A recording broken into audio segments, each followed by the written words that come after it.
Spider-Man has been a staple of not only superhero comics, but also media in general, pretty much since his inception, all the way back in the 60s. You know, he's always been the main answer for Marvel when it comes to giving DC a run for their money, when it comes to taking on Batman or Superman. You know, it doesn't matter who you have on your superhero Mount Rushmore.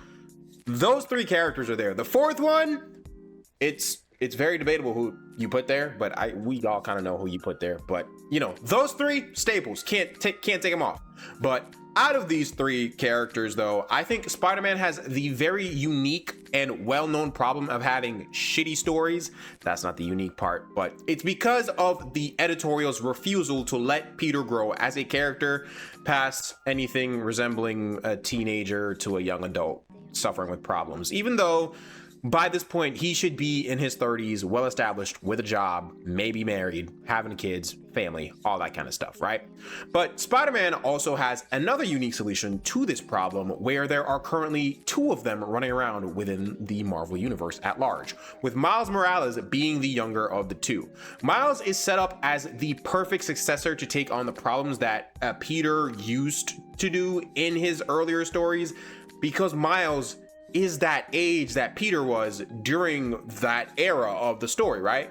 And they can even be updated to fit today's climate at large, right? So in today's video, I want to discuss why exactly I believe Miles is the perfect successor to Peter as Spider-Man. And finally, I want to talk about how exactly I think it should happen within the context of the world itself, right? So with all this out the way, I do want to apologize to you guys so much for not posting for the last 2 weeks. You know, I was kind of going through some personal stuff, and you know, I sorted it out. Mine's good. We're getting right, but we're getting back. I'm trying to get this writer's block out the way, but now, you know, we're getting back into it, right? So please continue liking, commenting, and subscribing. And I do have a very important channel update for you guys at the end of the video, so please stick around. But now, let's get it done. My name is Miles Morales. I was bitten by a radioactive spider, and for like 2 days, I've been the one and only Spider-Man. So the most important question to address at the top of this video is why? Why is Miles the quote-unquote perfect successor for a mantle as heavy as Spider-Man, right? Well, the first and probably most important answer to this question is the one that comes from us as the viewer and or reader.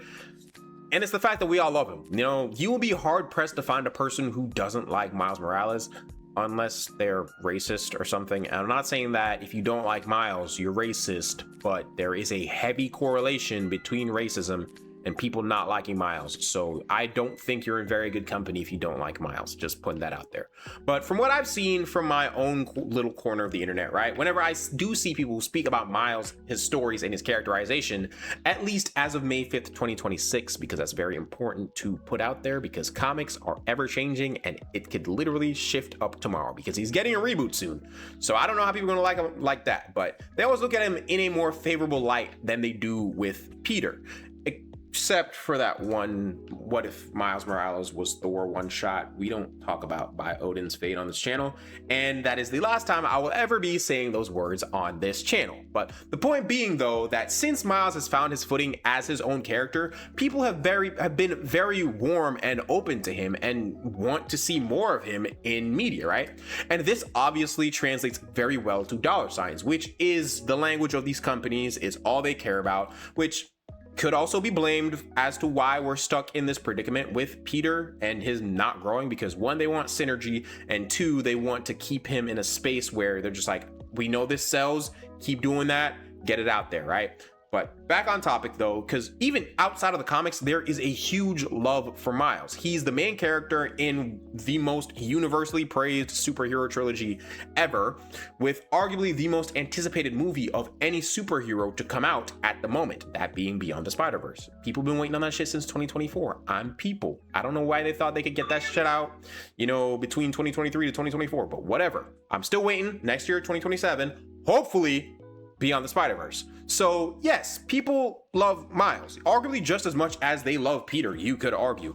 And it makes sense. He follows the same philosophy as Peter. He's a random kid from New York, with Miles being Brooklyn and Peter being Queens, who had a great responsibility thrust upon him that he didn't ask for at a young age, even younger than Peter, because Peter was 15 when he got bit by the spider and Miles was 13.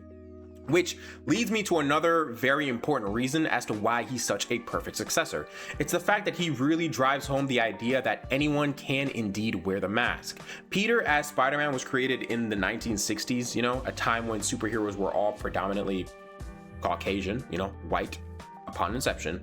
And now we have Miles, who is an Afro-Latino kid who grew up in one of the most diverse cities in the world, not just the country, in the world. So I think it makes perfect sense that he would be Spider-Man, right? Spider-Man doesn't have to be some white guy running around New York. I'm not saying that he can't be, but he doesn't have to be. There's a lot of people of different ethnic backgrounds and races in New York, so it can happen, right? And one of the biggest things with the inception of the Spider-Verse and, you know, the movie and the popularization of it, and coming from Stan the Man Lee himself, the creator of Spider-Man, is the fact that anyone can wear the mask, right? And people like to chalk up Miles's character to being some glorified, like, damn, here you go, you happy? Kind of like DEI creation, and I hate using that term, but that's what they called it, which is such an insult to what is honestly a great character. The fact that he exists alone helps little kids of color, like myself once upon a time, believe that they can truly be superheroes, which is the entire point of superhero comics. To believe that you can be a superhero, right? You look up and you're like, oh, that could be me, and I could be better, right? Like, it's such an important thing that I think people have lost in today's day and age. But finally, I do want to discuss this idea from a story angle of what this change could look like and mean for the story, right? So first of all, it would help to reduce bad Spider-Man stories significantly, because you're not trying to stuff Peter with everything. And I know I'm trying to cope, but it will take all of the pressure off of making Peter appeal to everyone, which is his detriment, because if you appeal to everyone, you appeal to no one. And one of the biggest things to see in stories like this is watching the characters grow with you, right? It's time for Peter to have a family of his own with Mary Jane, because I am so tired of Marvel passing around Mary Jane and Peter. I'm not saying that they can't, you know, go out there, explore, and be in relationships, but they always love to dangle Peter and Mary Jane getting back together, and then they're just like, oh, well, nope, sorry, they didn't get back together. They got with Paul. She got with Paul. Like, come on, bro. They were having a good time fixing the relationship, and then you fucking throw me Paul, right? It's just stuff like that that really gets me, right? So either put them together or just stop teasing me with them in general. I would love that, right? But the level of storytelling that a Parker family dynamic would add to the Spider-Man mythos is literal gold waiting to be discovered. And I don't know why they haven't committed to it in the main universe, because they tried it with the Ultimate Universe and they fucking bombed it. They bombed it. They killed Peter in the Ultimate Universe because they're setting up Richard to, I don't know. I haven't read it since he died. But back on the topic of Miles, you know, he could have his own growth from being a high schooler into a college kid, which would be perfect because it gives the readers the best of both worlds with Spider-Man. For the older crowd, a Peter trying to balance his family dynamic and being a hero, maybe with a full-time job this time, please stop letting him be a bum. He's very smart. Let him do something. Let him do something that, you know, kind of works with him being Spider-Man. You can figure it out. You did Parker Industries, you can figure it out. Then for people that are my age, we have a Miles who's struggling with girls, school, money. That's just my life right now. Girls, school, money. And being a hero, right? Things like that, if you just divide between the two characters, you'll be golden. I promise you, Marvel. But before we end the video, I do want to talk about, because it's very important to address, how exactly I think this should happen. Okay, let's do this one last time. My name is Miles Morales. I was bitten by a radioactive spider. And for the last year and 4 months, I've been Brooklyn's one and only Spider-Man. So the most important part, as I stated before, of this whole discussion is definitely how this change should happen. Peter as Spider-Man is, again, as we discussed before, a staple in media at this point. You can't get rid of him. He can be compared to being the closest we have to a modern day myth, right? Which could be said for other superheroes, but you get the point, right? I say this to say that while the Ultimate line where Miles was introduced and the Spider-Verse movies have both had Peter die so that Miles could take up the mantle of being Spider-Man, this can't fly in the mainline continuity. I'm gonna just get that, take it, throw it out the window. You can't even think about that shit, right? There always needs to be a Peter Parker in the 616 universe. So I think the way that the Insomniac Spider-Man games did, mainly Spider-Man 2, how they handled it was pretty perfect. In that universe, Peter spent 2 years mentoring Miles to become Spider-Man, even trusting him enough to take care of Harlem and the surrounding areas while he was away on a mission outside of the country. We see this in Miles Morales' Spider-Man, right?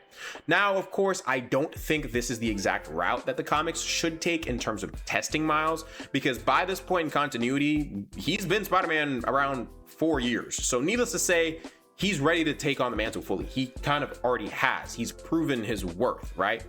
He doesn't need to be put through this test, which is so annoying because they're currently doing that in the comics where they're having Norman Osborn, of all people, train spider people outside of Peter. Listen, man, there's a lot of shit going on in the Spider-Man comics I don't like right now, and they're really just messing stuff up. But have Peter and Mary Jane get married again. Have it stick this time.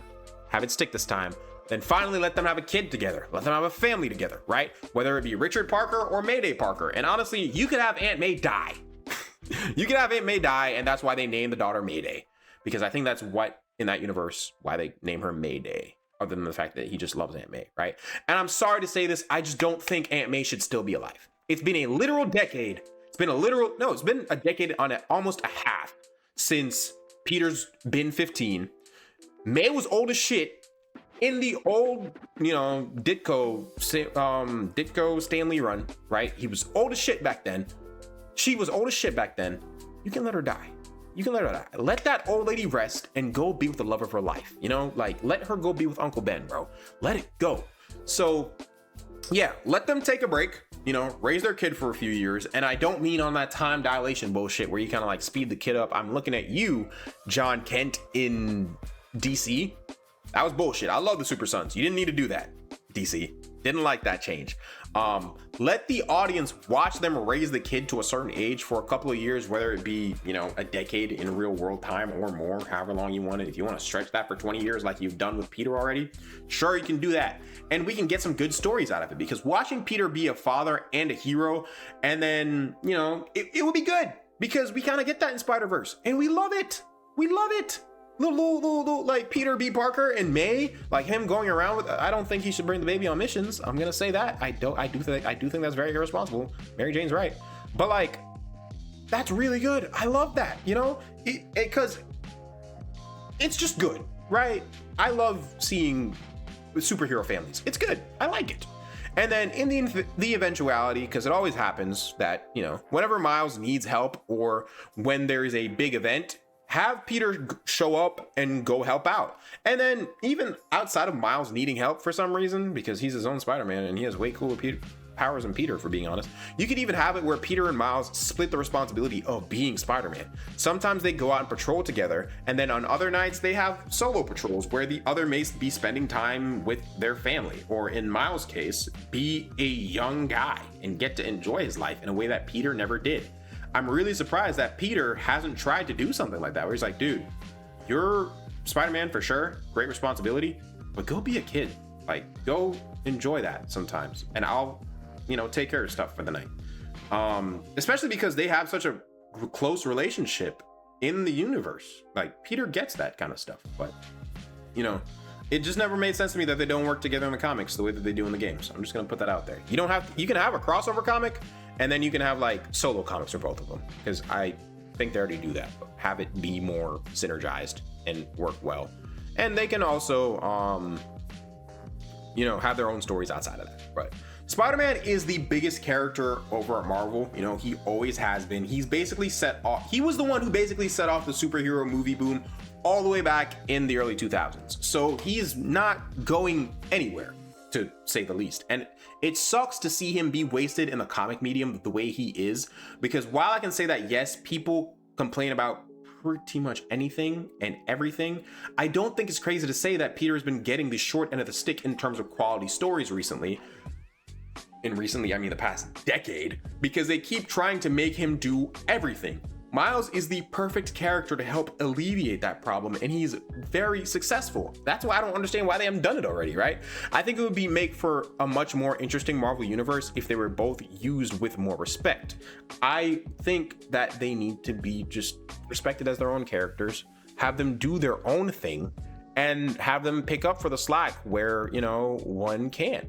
Because Peter can't keep doing the bum things at 30. Peter can't be out here struggling to keep a girl. I mean, I get it, you know, life never really lets up on you, but Peter can't be out here like struggling to pay rent, struggling to keep a job, struggling to keep a girlfriend or any form of relationship at the age of 30, bro. Like that's just not cool after like, I don't know, 23, 24, bro. Like bro, grab your nuts. It's time to tee up. I get you saving the world and shit, but grab your fucking spider nuts, bro. Get out there and actually start living. And then again with Miles, you know, have him take on the responsibility of being that teenage to young Spider-Man, because he's perfect for that role. And I don't know why they haven't done it yet, but that's the video, you know. So let me know what you guys think down below. You know, as always, drop your comments down there. I read them all. And as always, like, comment, and subscribe. And before I end the video, I do want to apologize again for my absence these past 2 weeks. It's been a very rough 2 weeks for me. But we finally did hit the first tier monetization on this channel, which is a huge milestone, and I'm very happy to announce that, right? We hit 3,000 watch hours. It was like a week ago now. And I've had writer's block, been trying to figure out how to make a video to celebrate something like that. And I think a Spider-Man video is a great way to do that because he's one of my favorite characters. And, you know, there's a new Spider-Man movie coming out in next month, or I think it's July. It's in July. Yeah, new Spider-Man movie in July. So I'm very hyped for that, right? And I just want to say, you know, you guys are genuinely helping me achieve this dream. You know, we're one step closer to making this full time. That's the first huge step, monetizing the channel. You know, once I hit 4,000 watch hours, gonna be fully monetized on AdSense. So you guys just watching this video will be helping me get paid, which is such a crazy thought to me. So again, thank you guys so much. You know, we're trying to hit 10K by the end of the year. That's the goal. We're at 1,200 right now. I'm trying to hit 1,500 in the next month. Let's call it. Yep, by the end of May. 1,500 subscribers at the very least. Shit, maybe even 2K. Let's go crazy. But I got way more videos coming for you guys, as I promised. You know, please keep supporting, and I love you. Goodbye.